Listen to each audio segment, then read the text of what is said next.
Assalamualaikum warahmatullahi wabarakatuh. Waalaikumsalam warahmatullahi wabarakatuh.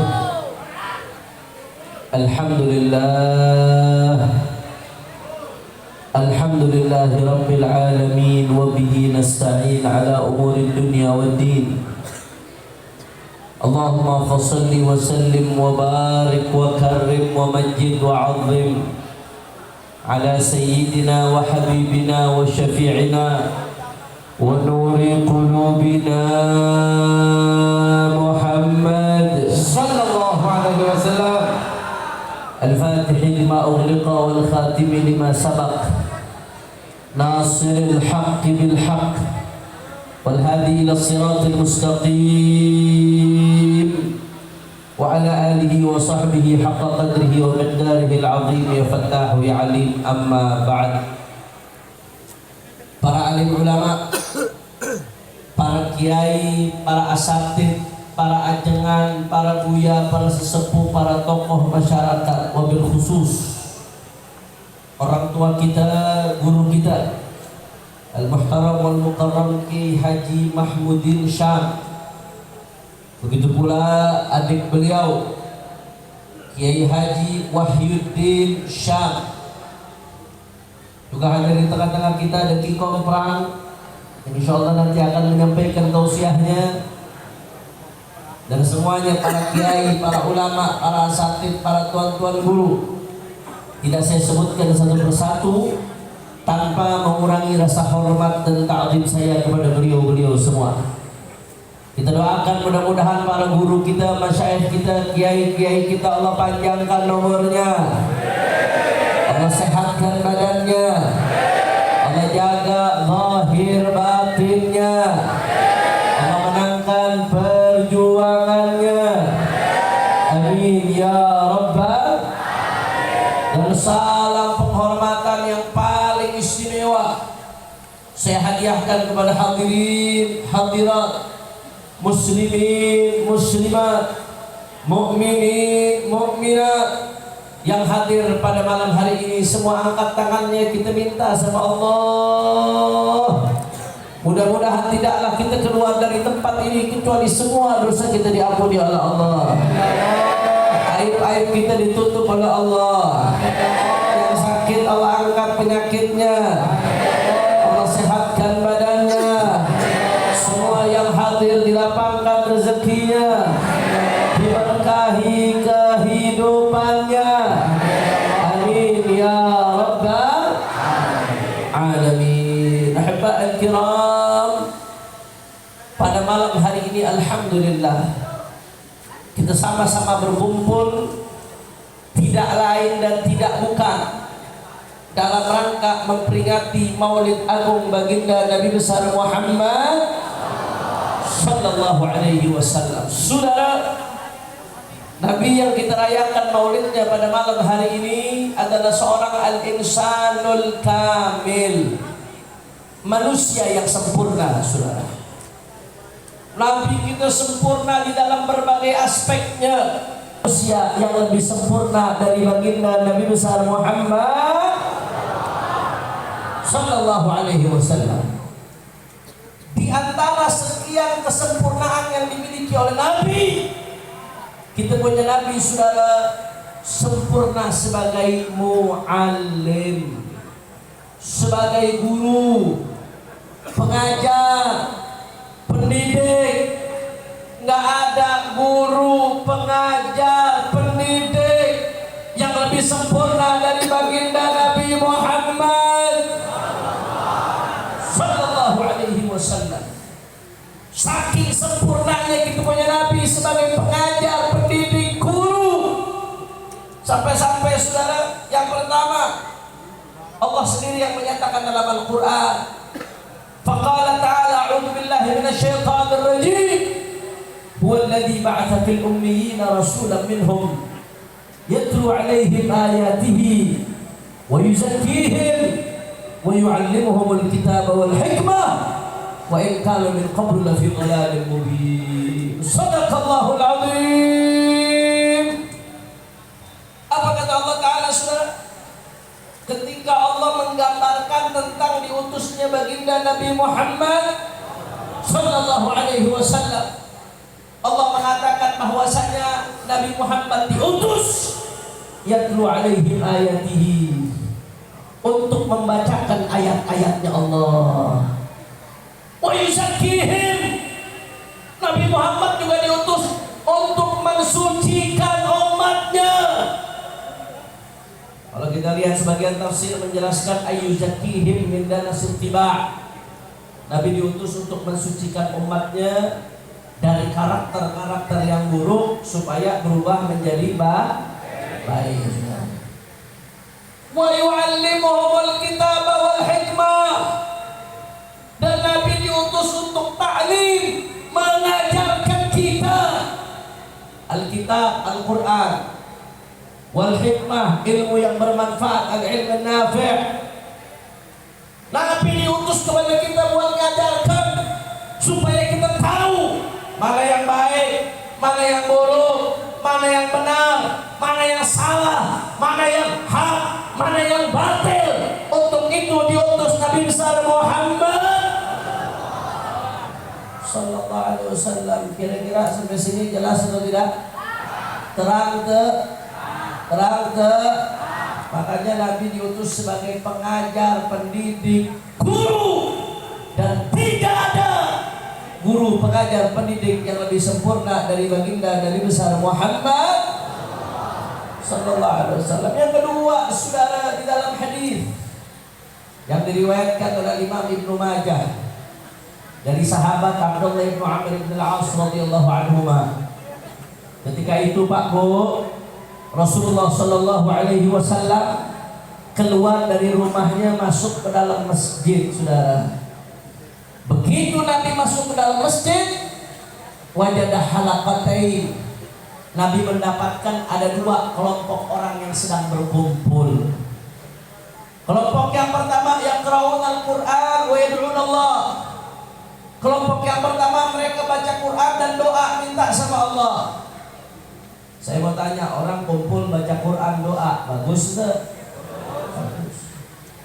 Ada lagi kelompok yang kedua. Apa yang dilakukan kelompok yang kedua?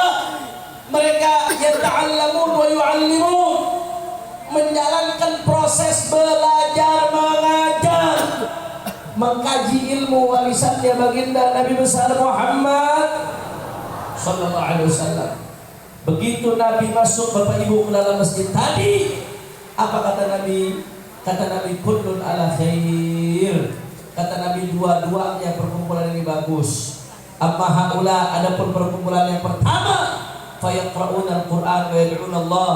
Mereka baca Quran, mereka minta sama Allah. In sya'a a'tahum wa in sya'a mana'hum. Kalau Allah ingin, Allah berikan kepada mereka. Kalau Allah enggak ingin, Allah enggak berikan kepada mereka. Tapi kelompok yang kedua, kata Nabi, fayu'allimun wa yata'allamun. Adapun mereka, kelompok yang kedua, mereka belajar mengajar. Begitu melihat kelompok yang kedua ini, Bapak Ibu sekalian, apa yang disampaikan nama kita punya Nabi yang kita rayakan maulidnya pada malam hari ini, di situ Nabi mendeklarasikan dirinya, saudara. Kata Nabi Muhammad, innama bu'ithu mu'alliman, sesungguhnya aku, kata Rasulullah, diutus tidak lain dan tidak bukan sebagai muallim, sebagai pengajar, pendidik, guru. Untuk itu diutus baginda Nabi Muhammad. Jelas enggak? Terang enggak? Jadi lagi-lagi Nabi Muhammad menyatakan dirinya diutus sebagai guru, sebagai pengajar, sebagai pendidik. Yang ketiga, saudara, kali ini hadisnya diriwayatkan oleh Imam Muslim di dalam sahihnya. Ketika itu Bapak Ibu sekalian, Al-Quran turun ayat. Jadi Allah memberikan pilihan kepada istri-istri Nabi. Istri Nabi SAW dikasih pilihan sama Allah, mau ikut Nabi apa mau dunia. Kalau mau dunia, sekarang aja ibu-ibu, istrinya Nabi ditanya, emang ibu istrinya Nabi? Istrinya Nabi ditanya sama Allah, istri-istrinya Nabi, Kamu mau ikut Nabi pilih dunia? Kalau mau ikut Nabi, tinggalkan itu dunia. Ikut Nabi dengan segala konsekuensinya. Kalau mau pilih dunia, maka jangan ikut Nabi SAW. Ketika diberikan pilihan seperti itu oleh Allah Subhanahu wa Ta'ala, yang pertama menjatuhkan pilihan adalah Ummul Mukminin Sayyidatuna Aisyah radhiyallahu taala anha wa ardhaha. Siti Aisyah dicerdas, Bu.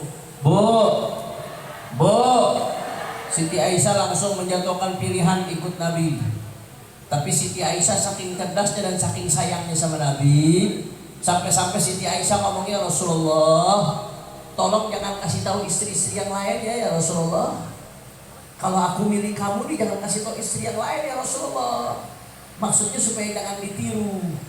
Karena Siti Aisyah pengen memiliki Nabi seutuhnya, saudara.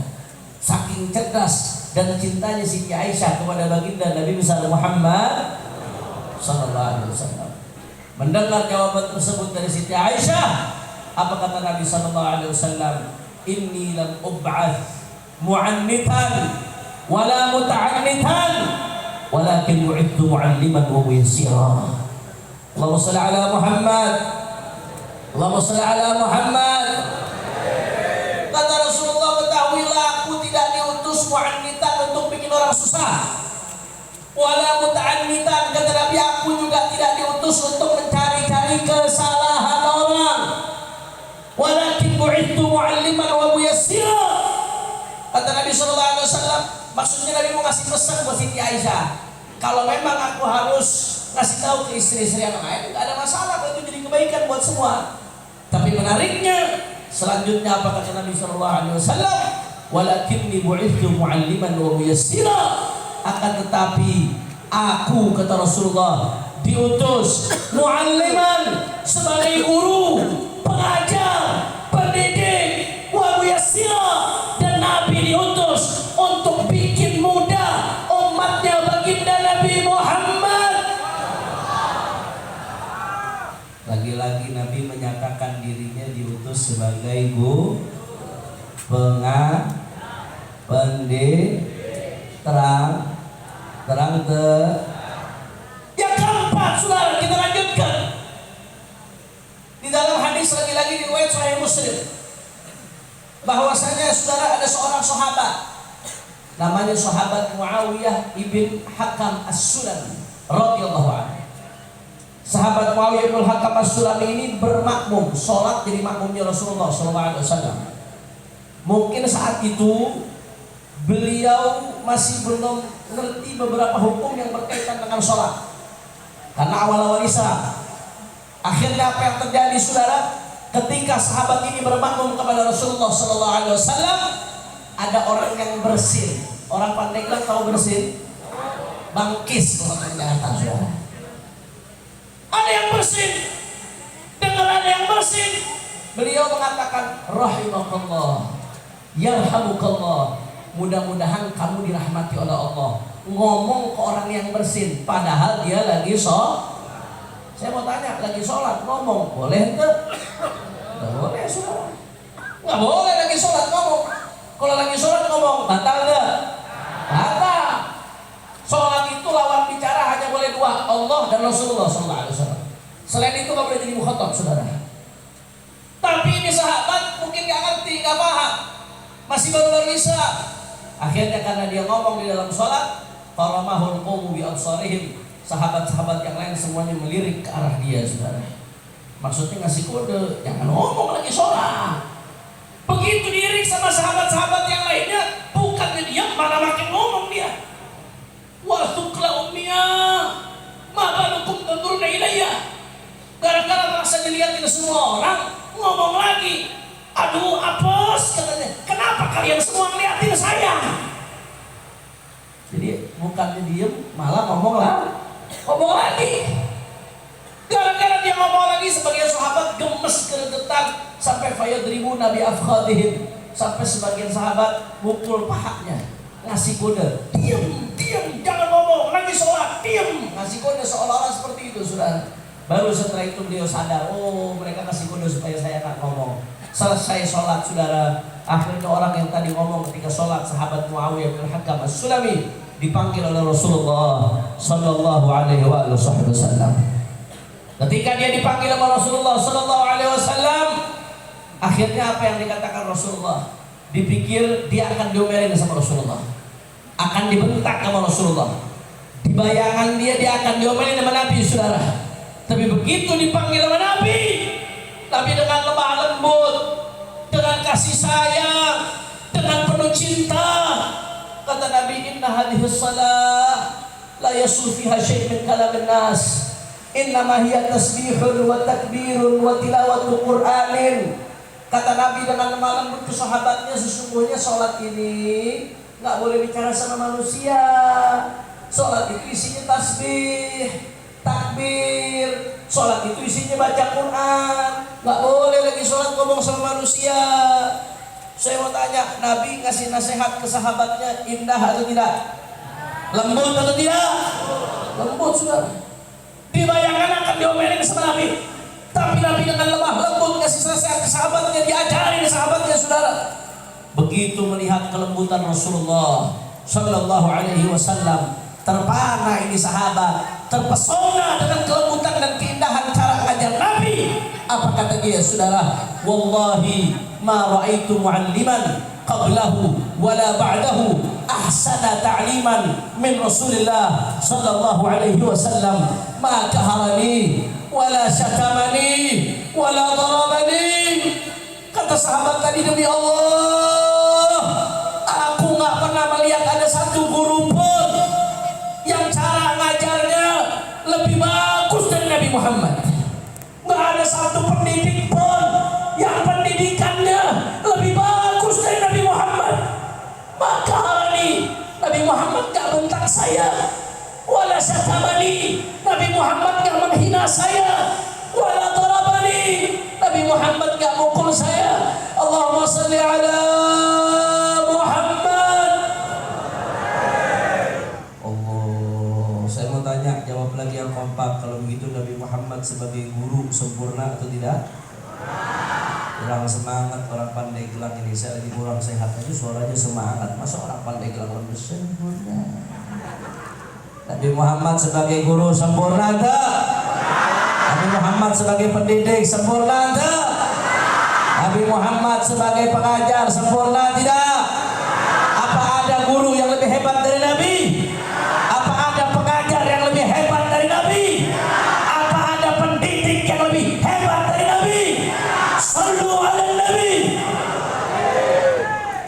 Sampai di situ, saudara. Yang kelima, salah satu barometer kesuksesan seorang guru, di antara barometernya, tolak ukurnya, itu kalau berhasil mencetak murid-murid yang sukses, saudara. Kita lihat ada Abuya Dimyati, wali Allah. Mudah-mudahan kita dapat keberkahannya. Beliau bukan hanya wali, beliau seorang guru yang sukses. Kenapa? Berhasil mencetak murid orang-orang besar. Murid-muridnya aulia, ulama, solehin. Di Pandeglang ada Kiai Haji Bustami Cisantri. Itu murid-muridnya luar biasa, aulia, ulama, solehin. Berarti tanda gurunya sukses. Cilongok ada Buya Uci. Murid-muridnya aulia, ulama, solehin, berarti itu tanda gurunya Di Lebak ada Buya Qurtubi dengan pondok Futuhiyahnya, saudara. Murid-muridnya luar biasa, alim-alim, soleh-soleh. Itu berarti tanda gurunya Di antara tolak ukur kesuksesan murid guru itu kalau murid itu sukses. Maka kalau tolak ukur ini, barometer ini, standar ini kita terapkan kepada Rasulullah SAW, maka ayo kita lihat siapa murid-muridnya Rasulullah. Murid-muridnya Rasulullah, Sayyidina Abu Bakar Siddiq, Sayyidina Umar bin Khattab, Sayyidina Uthman bin Affan, Sayyidina Ali bin Abi Thalib radhiyallahu anhum. Belum lagi baqiyatul ashr al-mubasysyirin bil jannah, Sa'd Sa'id bin Auf, Talhah wa Abu Ubaidah wa Zubair, Sadatun Ghuraru wa Hamzatun wa kadal Abbas sayyiduna wa najruhul habru man zalat bihil qiyaru. 100.000 lebih sahabat Nabi Semuanya murid-murid Rasulullah, orang-orang hebat luar biasa. Mereka dari Mekah, Madinah, tinggal dikelilingi oleh gurun pasir, tapi mereka berhasil membawa peradaban, membawa Islam seantero dunia sampai Persia tunduk, Romawi tunduk. Ini baru murid-murid Nabi. Nggak ada duanya murid Nabi, saudara, menggoncangkan dunia. Maka bagaimana dengan gurunya Sayyiduna Muhammad? Allahumma shalli ala Muhammad. Allahumma shalli ala Muhammad. Allahumma shalli ala Muhammad.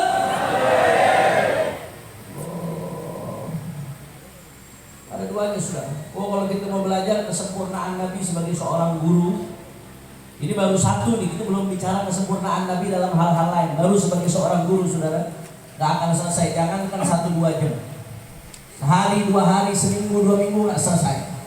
Sampai-sampai Abu Ya Syekh Muhammad bin Abdul Maliki nulis satu kitab khusus, judulnya Usulut Tarbiyah An-Nabawiyah.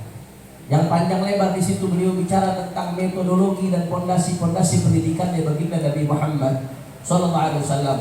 Begitu juga ada seorang ulama namanya Syekh Abdul Fattah Abu Ghuddah, ulama besar ahli hadis, bu, nulis kitab 200 halaman lebih dari awal sampai akhir, cuma bicara soal kesempurnaan Nabi sebagai seorang guru. Judul kitabnya Ar-Rasulul Muallim wa Asalibuhu fit Ta'lim.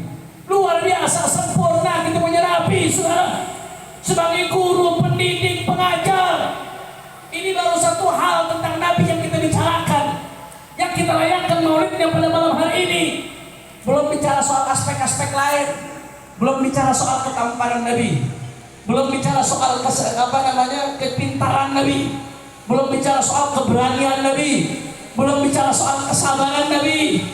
Makanya kalau udah bicara soal Rasulullah, jangankan 1 hari, 2 hari, seumur hidup kita bicara soal keindahan Rasulullah gak akan pernah selesai, saudara. Bahkan andai air di lautan semuanya dijadikan tinta untuk kita bicara soal keindahan Rasulullah, maka gak akan pernah selesai, saudara. Saking sempurnanya Nabi Muhammad sallallahu alaihi wasallam. Masya Allah, kira-kira sampai sini jelas tidak? Jelas tidak? Terang tuh? Terang tuh? Kalau begitu jawab yang kompak. Kalau begitu Rasulullah sempurna atau tidak? Kurang semangat, kurang kompak, kurang pandai gelang, sempurna atau tidak? Apa ada yang lebih sempurna dari Nabi? Apa ada yang lebih istimewa dari Nabi? Kalau begitu Nabi sebagai guru sempurna atau tidak? Nabi sebagai pengajar sempurna atau tidak? Nabi sebagai pendidik sempurna atau tidak? Semua angkat tangannya, takbir, takbir, takbir. Sallu ala Nabi. Allahumma salli wa sallim wa barik alaihi wa ala alihi wa ashabihi. Bisa berahal kan? Setelah 11 lanjut jangan. Masih semangat? Saya lihat ibu-ibunya udah pada ngantuk. Lanjut, lanjut, yakin, betul. Coba kalau lanjut, saya mau dengar dulu semangatnya semuanya. Angkat tangannya, takbir, Allahu Akbar, takbir, Allahu Akbar, sallu ala Nabi. Saudara, dari apa yang saya sampaikan tadi, kita bisa ambil beberapa pelajaran. Itu yang saya sampaikan tadi, mukaddimah, saudara, sekaligus sebagian daripada inti materi. Tapi ada beberapa pelajaran yang bisa kita petik dari apa yang saya sampaikan tadi, saudara. Yang pertama, Nabi menyatakan dirinya innama bu'ithtu mu'alliman, aku diutus tidak lain dan tidak bukan sebagai seorang pengajar, guru, pendidik. Maka ini menjadi busyra, kabar gembira untuk orang-orang yang Allah pilih menjadi guru, saudara. Apapun namanya, mau namanya kiai, mau namanya ustadz, mau namanya ajengan, mau namanya buya, mau namanya pak guru, bu guru, dosen, mau ngajar di pesantren, di majelis, saudara, di madrasah, di kampus, di jalan sekalipun, kalau dia mengajarkan ilmunya Rasulullah, maka beruntung, kabar gembira. Rasulullah menyatakan dirinya sebagai guru, maka Anda berarti sudah ada satu rel dengan baginda Nabi besar Muhammad sallallahu alaihi wasallam. Makanya beruntung, nggak ada yang lebih mulia dari sebuah profesi yang udah satu rel dengan Rasulullah, nggak ada, saudara. Walaupun mohon maaf, kadang-kadang guru dipandang sebelah mata, apalagi guru-guru di kampung yang ngajarkan Quran, mentang-mentang duitnya pas-pasan, kadang-kadang dianggap remeh sama masyarakat. Hati-hati saudara, itu guru yang melanjutkan estafetnya Rasulullah. Tanpa guru-guru kita nggak kenal Rasulullah, nggak kenal ajaran Rasulullah, saudara. Maka oleh karena itu, yang pertama kabar gembira buat mereka-mereka yang Allah pilih sebagai guru, jangan berkecil hati, sabunutai. Siapapun yang mandang Anda sebelah mata, Anda wahai para guru mulia, agung. Kenapa? Karena Anda sudah satu rel dengan baginda Nabi besar Muhammad. Saudara, yang kedua, ini jadi sehat buat orang-orang yang berkaitan dengan guru. Masyarakat kalau memuliakan guru, para ustadz, para kiai, berarti Anda sedang memuliakan Rasulullah. Kenapa? Karena mereka yang melanjutkan daripada perjuangannya Rasulullah. Begitu juga pemerintah. Kalau pemerintah memuliakan guru, para ustadz, para kiai, berarti pemerintah sedang memuliakan Rasulullah. Makanya kadang-kadang kita sedih. Memang di satu sisi guru dituntut buat ikhlas di satu sisi, tapi di sisi lain yang namanya guru juga punya anak, punya istri, punya keluarga. Jangan giliran guru digajinya pas-pasan, anggota DPR gajinya tinggi, saudara. Betul nggak? Daripada anggota DPR gaji tinggi, mendingan dikasih guru-guru di Pandeglang. Betul nggak? Betul nggak? Karena udah jelas kontribusi mereka buat bangun masyarakat. Betul? Betul? Maka masyarakat memuliakan guru, berarti memuliakan Rasulullah. Pemerintah memuliakan guru, berarti memuliakan baginda Nabi besar Muhammad. Itu yang pertama. Kira-kira jelas atau tidak? Sadayana parantos ngantos. Alhamdulillah. Yang kedua, saudara, pelajaran yang bisa kita petik. Nabi mendeklarasikan dirinya, innama bu'ithu mu'alliman. Kata Nabi, aku diutus, pakai hasr, saudara, innama. Tidak lain dan tidak bukan, diutus sebagai mu'allim, pengajar, pendidik. Nabi menyatakan itu, saudara. Artinya apa? Kalau sampai Nabi menyatakan demikian, menyatakan visi misi diutusnya Nabi sebagai pendidik, saudara, berarti ini menunjukkan saking pentingnya pendidik, saking pentingnya pendidikan, sampai-sampai Nabi menyatakan dirinya, aku diutus sebagai pendidik, gak lain dan gak bukan, saudara. Makanya umat ini gak akan baik kecuali dengan pendidikannya Nabi Muhammad sallallahu alaihi wasallam. Nabi sendiri yang mengatakan, man yuridillahu bihi khairan yufaqihu fid din. Kata Nabi Muhammad, kalau Allah menginginkan seseorang itu baik, Allah bikin dia paham ilmu agama, saudara. Ini hadis jangan dipahami secara sempit. Hadis ini memang bicara perorangan, tapi yang namanya masyarakat itu tidak terbentuk kecuali dari perorangan. Keluarga itu nggak terbentuk kecuali dari perorangan. Maka kalau kita mau ambil pemahaman hadis ini secara luas tarik ke atas, perorangan nggak akan baik kecuali dengan ilmu agama, pendidikannya Rasulullah. Keluarga nggak akan pernah baik kecuali dengan pendidikannya Rasulullah. Lingkungan nggak akan baik kecuali kalau dididik dengan pendidikannya Rasulullah. Komunitas kah, ormas kah, tidak akan baik kecuali kalau dididik dengan pendidikannya Rasulullah. Bahkan negara, pejabat tidak akan baik kecuali kalau dididik dengan pendidikan Rasulullah. Betul? Ini penting, saudara, apalagi di zaman sekarang yang Masya Allah, di zaman serempak, zaman yang sudah digambarkan oleh Rasulullah SAW. Bapak Ibu sekalian, apa kata Nabi? Badiru bil a'mal fitanan kaqita'il lailil muzlim. Kata Nabi, segeralah beramal sebelum kalian mendapatkan fitnah. Kalau fitnah sudah datang, itu fitnah kaqita'il lailil mudlim, seperti potongan-potongan kegelapan di malam hari, saudara. Artinya apa? Kalau fitnah sudah datang, orang udah sulit bedain mana benar, mana salah, mana baik, mana buruk, mana hak, mana batil. Sulit, saudara. Kalau itu terjadi, apa kata Nabi? Yusbihur rajulul mu'minan wa yumsi kafiran. Orang paginya masih mukmin, sorenya sudah kafir, saudara. Yumsi mu'minan wa yusbihu kafiran. Sorenya masih mukmin, paginya sudah kafir. Na'udzubillah min. Mudah-mudahan iman kita dan keturunan kita diselamatkan Allah Ta'ala. Dan itu banyak terjadi.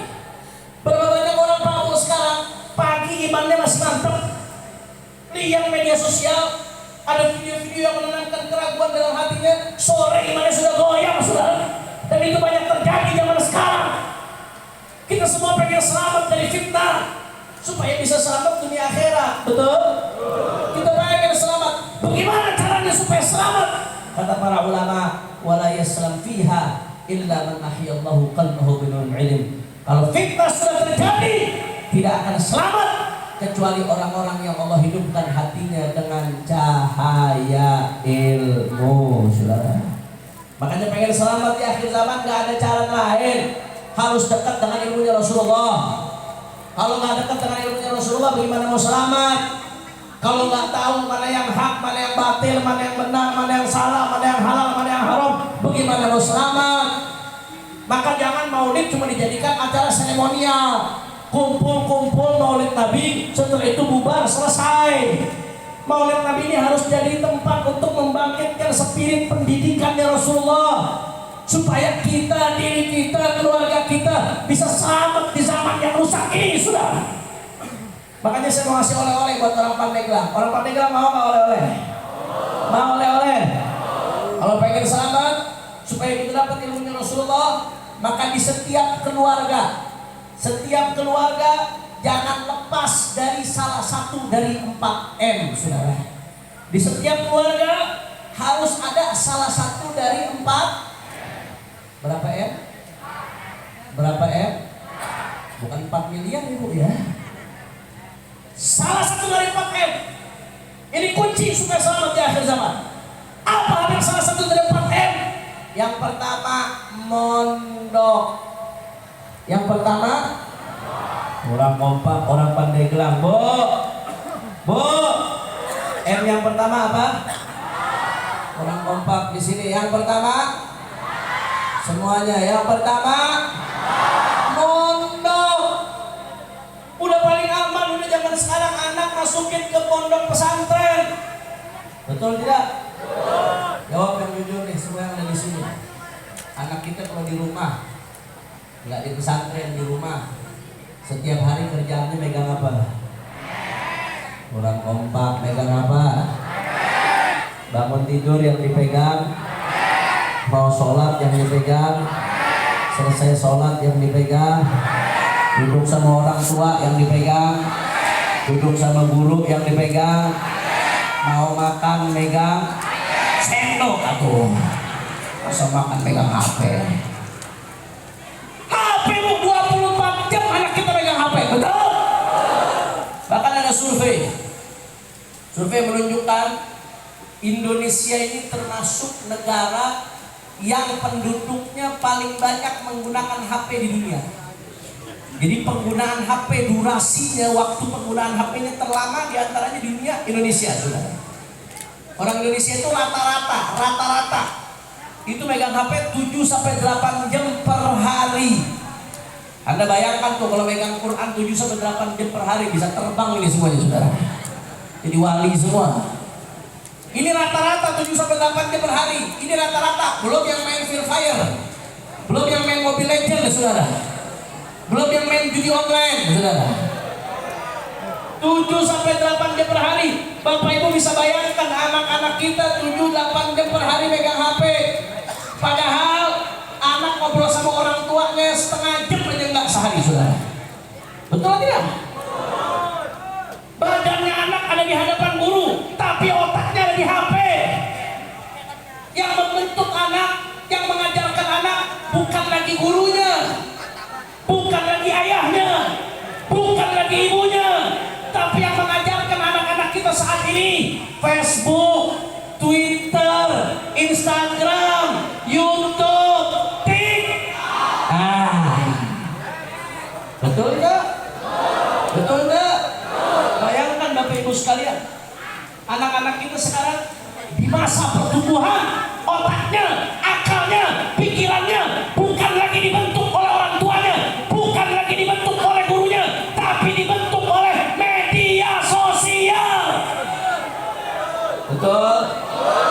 Tapi alhamdulillah ada pondok pesantren, para kiai dengan sabar mendidik muridnya, saudara. Begitu anak masuk pesantren, di mayoritas pondok pesantren dipisahkan dia dari yang namanya handphone. Bukan nggak boleh megang teknologi, Bu, tapi ditunda sampai waktunya nanti dia bisa megang, saudara. Itu anak jam 3 malam sudah dibangunkan di pesantren untuk tahajud. Dia sudah doakan orang tua di jam 3 malam, Bapak Ibu sekalian. Ketika anak-anak lain sedang sibuk dengan dunianya, anak-anak muda, tapi anak-anak kita di pondok-pondok pesantren, Masya Allah, disibukkan dengan sholat berjamaah, disibukkan dengan zikir. Ketika anak-anak muda lainnya sibuk pegang handphone, anak kita di pesantren sibuk pegang Al-Quran. Allah. Makanya saya selalu mengatakan, Bapak Ibu sekalian, berapapun Anda bayar kiai, berapapun Anda bayar pesantren, demi Allah nggak akan pernah bisa balas jasanya para kiai dan para pengurus pesantren yang mendidik anak Anda mati-matian, saudara. Betul? Betul? Makanya guru saya Profesor Habib Abdullah Baharun mengatakan apa? Pesantren itu adalah qal'at Indonesia. Pesantren itu adalah bentengnya Indonesia, bentengnya umat Islam. Di akhir zaman seperti ini sekarang, benteng paling kuat buat umat Islam pesantren. Makanya ada kelompok-kelompok yang pengen umat Islam hancur, Indonesia hancur, yang mereka hantam apa, saudara? Pesantren yang mereka hantam, saudara. Sekarang Bapak Ibu akan lihat ada gerakan-gerakan sistematis, terstruktur yang ingin membuat citra buruk terhadap pesantren. Kalau ada sedikit aja kesalahan, ada 1-2 pesantren oknum yang melakukan kesalahan, pelecehan seksual atau lain sebagainya, oh beritanya diangkat besar-besaran, saudara. Di blow up besar-besaran beritanya, seolah-olah pengen dikasih gambaran pesantren itu adalah tempat pelecehan seksual. Semua pesantren tempatnya cabul, semua pesantren tempatnya penyimpangan seksual, semua pesantren adalah tempatnya bully, pesantren tempatnya feodalisme, perbudakan modern, pesantren adalah tempatnya anak-anak buangan. Ada upaya untuk membuat citra buruk terhadap pesantren, saudara. Padahal kita juga setuju kalau ada 1-2 oknum pesantren yang seperti itu, kita pengen itu supaya dihukum seberat-beratnya. Betul atau tidak? Kalau ada oknum-oknum di pesantren yang melakukan penyimpangan seksual atau kekerasan seksual, kita pengen dihukum seberat-beratnya. Supaya apa? Karena dia selain melakukan pelanggaran syariat dan pelanggaran undang-undang, dia juga mencoreng nama baik pesantren. Tapi jangan sampai ini di-blow up seolah-olah itu mewakili wajah pesantren. Karena pesantren lain yang lebih bagus banyak, yang pengasuhnya soleh-soleh banyak, yang melahirkan mutiara-mutiara banyak. Jangan sampai gara-gara 1-2 pesantren kemudian mau diciptakan citra buruk terhadap pesantren supaya masyarakat tidak percaya lagi kepada pesantren, saudara.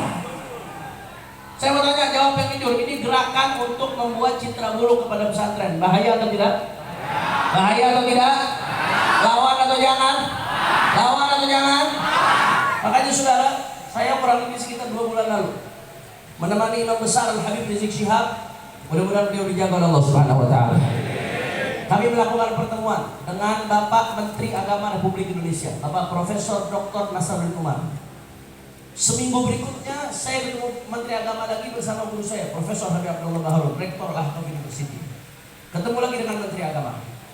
Di 2 pertemuan ini, di antara yang kami bahas masalah ini. Pak Menteri, kami mendapatkan adanya upaya sistematis terstruktur untuk merusak citra baik pesantren, untuk menghilangkan kepercayaan masyarakat kepada pesantren. Pak Menteri mengatakan, iya Habib, betul, saya juga membaca ada itu. Makanya kami minta kepada pesantren, mohon tegas. Kalau ada pesantren-pesantren yang menyimpang, yang melanggar daripada syariat, tolong Menteri Agama tegas, saudara. Tapi begitu juga di sisi lain, kalau sampai ada upaya-upaya untuk mencoreng nama baik pesantren, kita minta Kementerian Agama juga tegas untuk menjaga nama baik institusi pondok pesantren secara umum, saudara. Nggak bisa dibiarkan. Makanya besok-besok umat Islam, kalau Anda lihat ada satu orang yang coba bikin jelek nama pesantren, diangkat satu ayat pesantren, maka kita lawan. Tunjukkan 1000 kebaikan pesantren, saudara. Tunjukkan 1000 keistimewaan pesantren. Tunjukkan 1000 keunggulan pesantren. Kita dukung pesantren-pesantren untuk makin maju di Indonesia, saudara. Setuju? Setuju? Makanya makmurkan pondok pesantren. Bagaimana cara makmurkan pondok pesantren? Salah satunya masukin anak kita ke pondok pesantren. Udah paling bagus Pak, paling aman di akhir zaman. Yang penting jangan sembarang pesantren. Pesantren yang betul-betul ahlus sunnah. Jangan nanti kata Habib Hanif masukin anak ke pesantren. Oh yang dilihat yang penting bangunannya besar. Akhirnya lihat oh ini pesantren Az-Zaitun. Main masukin anak ke Zaitun belajar sama Syekh Panji Gumilang, saudara. Jangan. Kalau masukin anak ke pesantren bangunan penting, sarana-sarana prasarana penting. Tapi itu nomor kesekian. Yang paling penting pesantrennya, pengasuhnya akidahnya ahlus sunnah, ajarannya ahlus sunnah, pengasuhnya soleh, pengurusnya soleh, istiqomah. Itu yang paling penting, saudara. Urusan bangunan nomor sekian. Makmurkan pesantren. Bagaimana caranya? Masukkan anak-anak kita ke pesantren. Dukung pondok-pondok pesantren, baik secara moral ataupun secara material, saudara. Dukung, jaga pondok-pondok pesantren kita. Makanya saya mau tanya, jawab yang kompak, masyarakat Pandeglang. Ini di Pandeglang banyak pesantren-pesantren yang bagus. Saya mau tanya, masyarakat Pandeglang bersyukur atau tidak? Kurang kompak, kurang semangat, bersyukur atau tidak? Masyarakat Pandeglang siap dukung pondok pesantren, siap makmurkan pondok pesantren, siap jaga pondok-pondok pesantren. Kalau ada yang mau ganggu para kiai, diamkan atau lawan? Kalau ada yang mau merusak pesantren-pesantren, diamkan atau lawan? Siap jaga pondok-pondok pesantren. Takbir. Sallu alaihi. Itu yang pertama. Jadi yang pertama apa? Lupa udah. Yang pertama apa? Kurang kompak. Yang pertama apa? Habib, saya udah terlanjur anak saya jangan mondok nih, Habib. Saya nggak bisa jauh dari anak. Pokoknya nggak mondok, Beb. Ya udah nggak apa-apa. Ada M yang kedua, madrasah. M yang kedua apa? M yang kedua apa? Jadi M yang pertama, M yang kedua, masukin anak-anak kita ke madrasah. Saya heran kadang-kadang orang Islam suka gengsi masukin anaknya ke madrasah. Pengennya ke sekolah-sekolah yang madrasah. Padahal madrasah-madrasah kita bagus, saudara. Di madrasah anak-anak kita ilmu dunia dapat, ilmu akhirat juga ada. Man arada dunia fa'alaihi bil ilmi wa man arada al-akhirah fa'alaihi bil ilmi wa man aradahu fa'alaihi bil ilmi. Di madrasah ada itu, saudara. Ilmu dunia dapat, ilmu akhirat dah. Kenapa orang Islam suka gengsi masukin anaknya ke madrasah, saudara? Itu yang kedua. Habib, anak saya udah terlanjur masuk ke sekolah yang non madrasah. Kalau ditarik lagi nanti biayanya mahal lagi, Beb. Bagaimana? Solusinya apa? Ya udah nggak usah khawatir. Ambil M yang ketiga, mengaji. M yang ketiga apa? Kurang kompak. M yang ketiga apa? Jadi M yang pertama, M yang kedua, M yang ketiga. Jangan jauh-jauh dari ngaji tuh anak. Silakan dia sekolah dimanapun, tapi ajak dia ke guru ngaji atau datangkan guru ngaji kepada dia. Supaya apa? Supaya anak kita bisa baca Quran, Pak Bu. Anak kita tahu halal haram, tahu cara ibadah seperti apa. Jangan sampai anak sampai dewasa sampai besar nggak bisa baca Al-Quran. Nanti kalau bapak ibu mati, siapa yang mau baca Al-Quran, saudara? Betul atau tidak? Ada orang lupa duitnya diarang. Begitu mati itu yang namanya karangan bunga berjajar, saudara. Jabatannya tinggi, tapi apa yang terjadi saat dia mati? Jenazah masih di tengah-tengah rumah, tapi sudah setel kaset Al-Quran, kaset Al-Quran. Ditanya mana nih ada yang bacakan Quran, anaknya kemana? Anaknya nggak bisa baca Quran, saudara. Kalau sudah begitu kita mati anak nggak bisa baca Quran, apa artinya duit? Apa artinya jabatan? Apa artinya uang? Apa Apa artinya popularitas? Lebih baik hidup di gubuk, hidup di desa, ngontrak, sederhana, tapi kita mati, anak kita bacakan Quran buat kita, saudara. Betul atau tidak? Betul atau tidak? Mudah-mudahan Allah kasih kita anak-anak yang soleh, yang besok setelah kita mati mengirimkan pahala buat kita. Amin ya rabbal. Jadi M yang pertama apa? M yang kedua? M yang ketiga? Mengaji. Habib saya udah tua, mau ngaji malu. Habib saya sudah sibuk, nggak ada waktu buat ngaji secara intens. Ya udah nggak apa-apa, ambil M yang keempat. Yang penting dapat ilmunya Rasulullah. Apa M yang keempat? Majelis. M yang keempat apa? Kurang kompak. M yang keempat apa? Majelis banyak kok. Yang ngaji fikih, yang ngaji tasawuf, yang ngajar daripada surah akidah. Belajar dasar-dasar saja, yang penting jangan sampai kita sama sekali nggak tahu ilmunya akhirat, ilmunya Nabi Muhammad SAW. Habib saya nggak ada waktu buat hadir majelis, bohong. Kalau main HP waktu ada nggak? Buat nongkrong HP waktu ada nggak? Ngopi waktu ada nggak? Giliran majelis nggak ada waktu, pergi. Betul, betul. Habib saya di pelosok, nggak ada majelis. Zaman sekarang ada online. Majelis di YouTube banyak. Saya ngajar kurang lebih 19 titik setiap bulan dengan 19 kitab yang berbeda, saudara. Itu semuanya ditayangin di channel YouTube saya, Habib Hadif Official. Like, subscribe, and share. Ada bisa ngaji, gak ada alasan buat gak ngaji. Ulama-ulama kita yang punya channel-channel ngaji banyak, saudara. Yang penting walaupun ngajinya online, ngaji kepada ulama yang ahlus sunnah. Jangan tentang ngaji online sembarangan, ngaji sama Mama Gupron, saudara. Wa maqoli rahmatan fi Allah. Jelas tak? Terang tak? Tadi 4M, yang pertama apa? Yang kompak semua. Yang pertama, yang kedua, yang ketiga, yang keempat, pondok nggak mau, madrasah ogah, mengaji nggak mau, majelis juga ogah. Silahkan ambil M yang kelima. Apa M yang kelima? Modal siap. Betul, betul. Yang ngomong bukan saya, yang ngomong Imam Syafi'i. Imam Syafi'i mengatakan, "Wa man fatahu ta'lim waqta syababihi faqaddir 'alaihi arba'an li wafatihi." Kata Imam Syafi'i, kalau ada anak muda, masa muda nggak mau belajar, nggak mau menuntut ilmu, maka kata Imam Syafi'i, saudara, siapkan sholatkan dia dalam 4 takbir. Artinya sholatkan dia dengan sholat jenazah, saudara. Saking hidupnya nggak ada manfaatnya tanpa ilmu baginda Nabi Muhammad. Jadi 4M itu intinya apa? Jangan sampai di rumah kita nggak ada ilmunya Rasulullah. Karena kita nggak akan pernah baik kecuali dengan ilmunya Rasulullah SAW. Kalau 4M itu dijalankan di setiap individu dari kita, ada salah satu dari 4M tersebut, insya Allah kita semua bakal selamat dunia akhirat, saudara.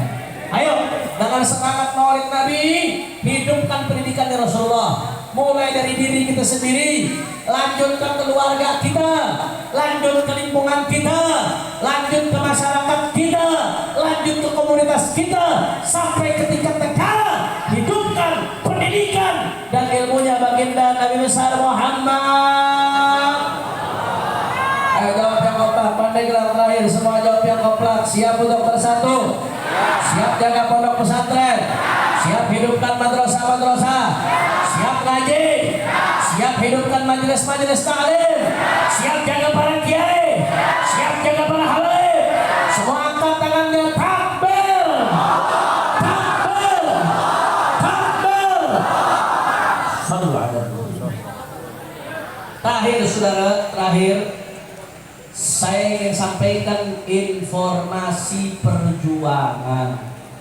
Kalau tadi kita udah ngaji tentang Rasulullah SAW. Sekarang kita akan sampaikan informasi perjuangan. Siap simak? Banyak yang ngobrol nih. Bu, sehat Bu? Gampang Bu? Ibu-ibu yang ngajinya khusyuk saya doain panjang umur, sehat walafiat, makin disayang suami. Tapi ibu-ibu yang ngajinya ngobrol, apalagi main HP, saya doain suaminya tauhid lagi. Kurang amin yang di sini.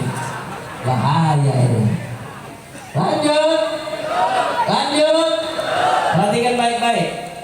Saya akan sampaikan informasi perjuangan, saudara. Kemarin di akhir Agustus, negeri kita mengalami luka yang luar biasa. Terjadi kerusuhan di mana-mana, Bapak Ibu sekalian. Itu di Jakarta, yang namanya halte dibakar-bakarin, Pak Bu. Pintu-pintu tol, saya seminggu di akhir Agustus, seminggu mau masuk pintu tol susah karena pintu tol dibakar-bakarin, saudara. Pos-pos polisi sebagian dibakar. Di Surabaya, gedung Gerahadi, gedung Cagar Budaya dibakar. Di Makassar, gedung DPRD dibakar, saudara. Bahkan, saudara, di berbagai kota banyak gedung-gedung yang dibakar, kerusuhan di mana-mana, dan juga sampai jatuh korban. Saya mau tanya, jawab yang jujur. Orang Pandeglang lihat keadaan negeri kita seperti ini, sedih atau tidak? Prihatin atau tidak? Sedih, prihatin, saudara. Bahkan itu jatuh beberapa korban. Di antaranya di Jakarta ada driver ojol, Afan Kurniawan, rahimahullah. Lagi kerja, harus dilindas mobil Brimob Polda Metro Jaya, saudara, sampai meninggal dunia. Mudah-mudahan pelakunya dihukum seberat-beratnya. Amin ya rabbal. Saudara, kita sedih dengan keadaan ini, kita prihatin dengan berbagai kerusuhan yang ada. Tapi kita mesti jujur. Ini kerusuhan yang terjadi ibarat asap, saudara. Kalau nggak ada api, tidak akan ada asap. Kenapa ada asap? Karena ada api. Ini kerusuhan yang ada reaksi dari berbagai macam problematika yang ada di negeri. Akumulasi sakit yang ada di dada para rakyat. Ya, saya setuju. Memang nggak lepas. Ada pihak-pihak yang menunggangi, ada pihak-pihak yang memainkan. Kita nggak bisa pungkiri itu, saudara. Tapi kita nggak bisa menyalahkan itu. Jauh lebih dari itu, saudara. Ini ibarat asap-asap yang ditimbulkan karena ada sumber api yang sudah menumpuk. Kalau hanya sibuk mematikan, menghilangkan asapnya saja, tapi sumber apinya tidak dipadamkan, saudara, itulah yang dilakukan saat ini. Hanya sibuk, saudara, menghilangkan kerusuhannya, tapi penyebab timbulnya kerusuhan ini banyak yang diabaikan. Gak bisa, saudara. Gak bisa kalau cuma sibuk menyelesaikan kerusuhan, tapi penyebabnya diabaikan. Ibarat memadamkan asap ditiup, tapi sumber apinya dibiarkan. Satu asap dihilangkan, tapi akan timbul sumber-sumber api di tempat yang lainnya, akan kebakaran di mana-mana, saudara. Betul atau tidak? Betul atau tidak? Maka mesti paham akar masalahnya. Akar masalahnya Habib, di antara akar masalahnya Pak Bu, di antaranya ya, di antara akar masalahnya satu, kenapa kemarin rakyat bisa ribut begitu? Karena banyak pejabat-pejabat yang tidak berakhlak. Betul? Betul? DPR lagi diprotes gara-gara saudara satu dan lain hal. Ada satu orang DPR, anggota DPR, dia mengatakan apa? Itu rakyat setolol-tololnya, tolol rakyat gitu-gituin sudah ditolol-tololin. Itu sebut namanya tuh. Akhirnya rakyat marah, bicara rumahnya, ijazahnya ketahuan, ijazahnya banyak 6-nya, saudara. Rakyat ditolol-tololin, ijazahnya banyak 6-nya. Saya nggak membenarkan penjarahan, Pak. Penjarahan haram, nggak boleh penjarahan. Ngambil sesuatu yang bukan haknya nggak boleh, saudara. Tapi dia jangan mancing rakyat buat marah. Betul atau tidak? Betul atau tidak? Nggak boleh penjarahan. Orang-orang yang melakukan penjarahan besok orang bertanggung jawab di hadapan Allah Subhanahu Wa Taala. Tapi jangan mancing rakyat buat marah. Rakyat benar-benar susah. PHK di mana-mana, pengangguran banyak. Udah gitu Juli Agustus nih, masya Allah bapak-bapak lagi pusing. Anak naik-naikan, mesti bayar uang daftar ulang, bayar uang pangkal, mesti beli seragam.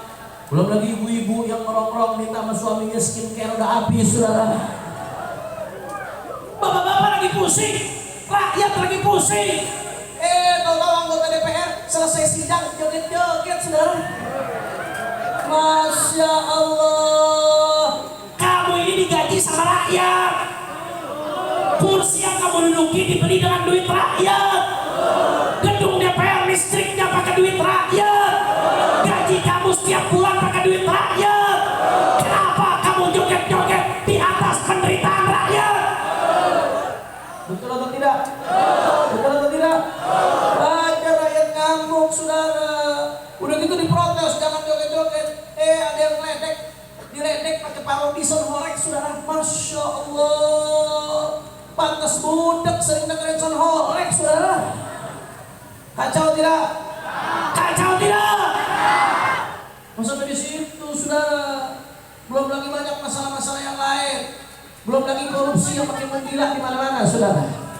Duit rakyat dirampok-rampokin. Belum lagi BUMN banyak yang rugi, saudara. Ini penyebab masalah. Ini yang bikin rakyat marah. Ini yang bikin rakyat di mana-mana jadi gelisah. Betul atau tidak? Betul atau tidak? Makanya saya mengapresiasi, saudara. Saya mengapresiasi Bapak Presiden Prabowo Subianto, mudah-mudahan kasih panjang umur sehat walafiat. Beliau mengambil langkah cepat kemarin. Karena udah terjadi seperti ini, saudara. Walaupun kami sayangkan, kenapa udah seperti ini baru ada langkah. Tapi alhamdulillah, nggak ada kata terlambat. Akhirnya beliau mendengarkan daripada masukan-masukan rakyat. Akhirnya banyak orang-orang bermasalah yang dicopot, saudara. Banyak menteri-menteri dari warisannya Jokowi yang mulai dicopotin sekarang. Alhamdulillah. Alhamdulillah. Juga, saudara, mulai ada tuntutan rakyat supaya undang-undang perampasan aset. Jadi ada tuntutan supaya undang-undang perampasan aset disahkan. Jadi besok-besok kita berharap kalau ada koruptor coba-coba korupsi, maka dia harus dimiskinkan semiskin-miskinnya, saudara. Setuju atau tidak? Setuju atau tidak? Saya dengar sudah mulai masuk prolegnas, saudara.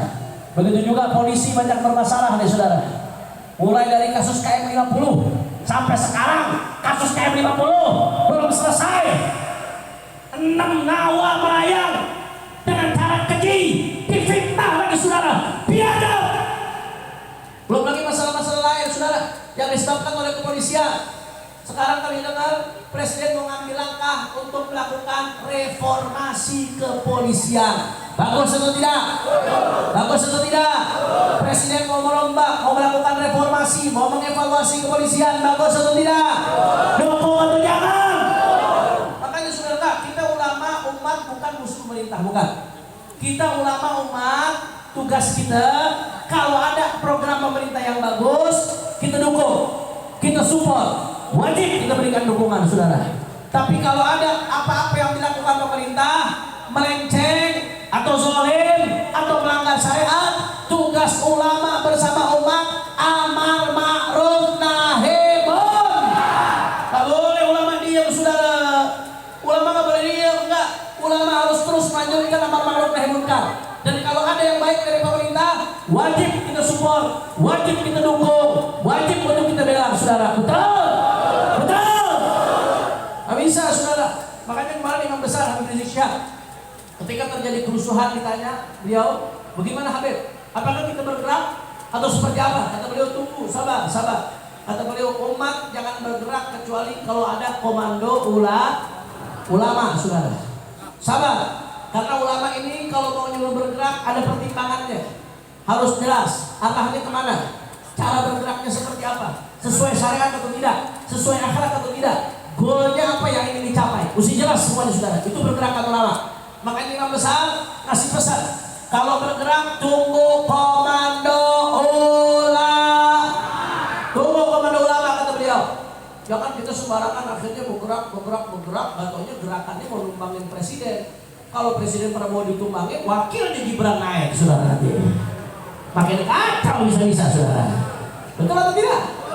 Karena memang secara konstitusi kalau presiden turun wakilnya naik, saudara. Kita juga mempertimbangkan. Makanya ulama harus terus istiqamah. Ulama kalau ada yang baik dari pemerintah, jaga, saudara, support. Tapi kalau ada yang buruk, yang zalim, yang melanggar daripada aturan, yang melanggar syariat, ulama wajib untuk amar ma'ruf nahi munkar. Nggak boleh berhenti sampai kapanpun, saudara. Makanya para habaib, para ulama, para kiai, khususnya dari Front Persatuan Islam, kami nggak akan diam, kami nggak akan meninggalkan rakyat, kami akan terus berjuang dengan rakyat. Nggak ada urusan apapun yang terjadi. Saburitai, saudara, mau dicaci, mau dimaki, mau dihina, mau difitnah, mau dipenjara, mau dibunuh sekalipun, kaki jadi kepala, kepala jadi kaki, mati bersih darah, jangan pernah mundur untuk jaga negeri kita Indonesia, saudara. Allahu Akbar. Takbir, Allahu Akbar. takbir, Allahu Akbar. takbir. Allahu Akbar. Saya mau tanya Pandeglang, jawab yang apa semuanya, siap bersatu. Kurang keras, kurang semangat, siap bersatu. Kurang keras, siap bersatu. Siap rapatkan barisan. Siap jaga Indonesia. Siap ikut komando ulama.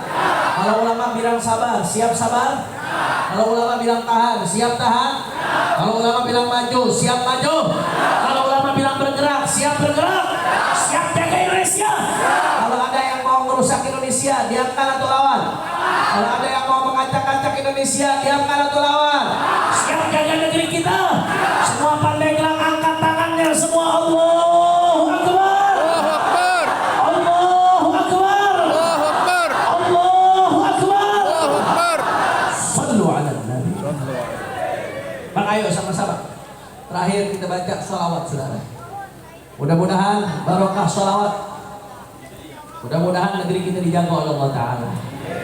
Pemimpin-pemimpinnya dapat taufik dan hidayah. Pejabat-pejabatnya dapat taufik dan hidayah. Ulama-ulamanya selalu dapat taufik dan hidayah.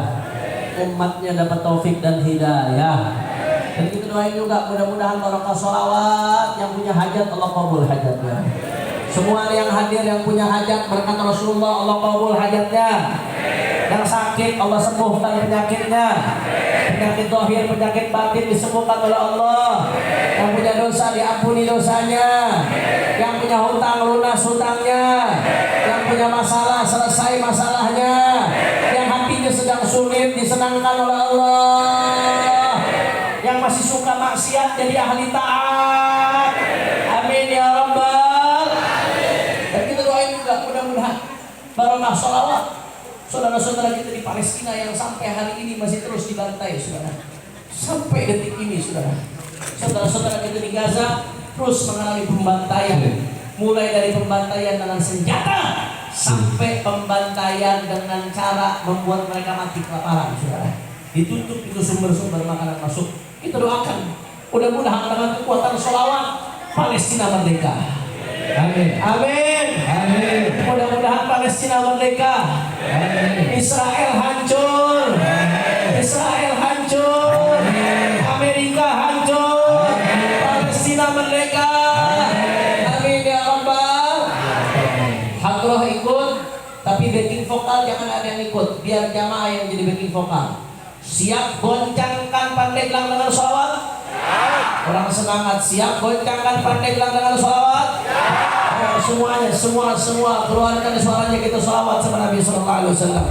Allahumma salli ala Allah wa ashghil zalimin.